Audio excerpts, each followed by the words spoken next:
Hey everyone, so this is my review of Manifest, Season 1, Episode 4, called Unclaimed Baggage. And basically what this episode is about is that Snobby enlists Ben to try and help uncover some of the secrets around the plane.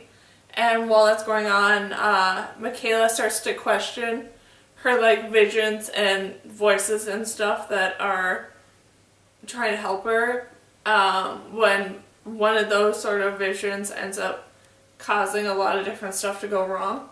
This episode did do a really good job of someone was starting to focus away from the Stone family, but still it was very heavily on them, which I guess I get because the show was kind of about them, but still I wish it would have been about more of the other passengers. And this episode did do a good job of one of the main stories being about Snobby and her sort of working with the flight attendant and the stowaway to try and fix things in that sort of relationship.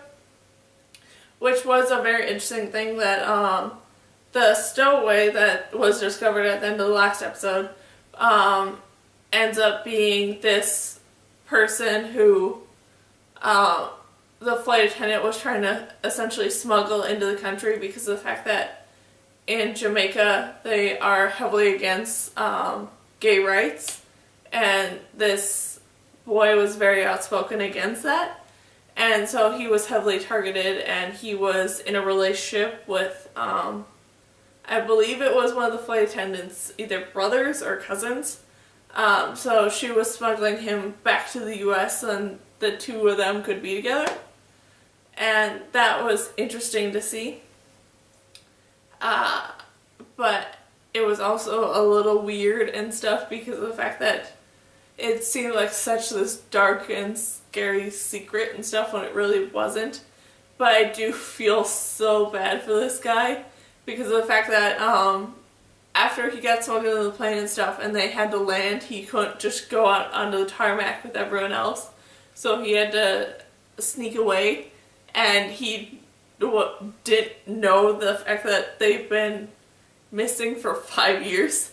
So he was committed to essentially an insane ward because of the fact that he couldn't figure out what was going on and the fact that there was a 5-year gap in time for him. And I feel so bad for him because he was so heavily drugged and so heavily messed up because no one was willing to work with him to discover that, oh, he was on board 828. So he has this memory gap. And then it was interesting to see how Snobby and this woman attempted to try and get him out of this hospital and to someplace where he could be safe from the government and their questions and stuff. And the visions that Michaela and Snobby shared were interesting, with the little differences that they had that eventually connected to show where this boy ran off to. Was interesting, where Michaela saw this stone angel that was telling her to help him, and then Snobby just saw this woman with wet feet and stuff that were leaving wet footprints that led her to where she needed to go, and they both connected that to the fountain, and that's where they eventually found him and stuff, because that was the meeting point where he was going to meet his boyfriend.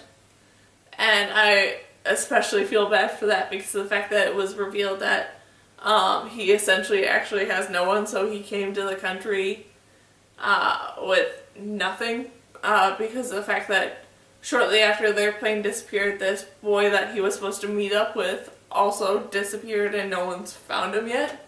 Then everything with Ben and Olive was interesting, with Olive getting in trouble and Ben sort of discovering more of what Olive's personality is like now, where she is a bit of a troublesome youth and stuff.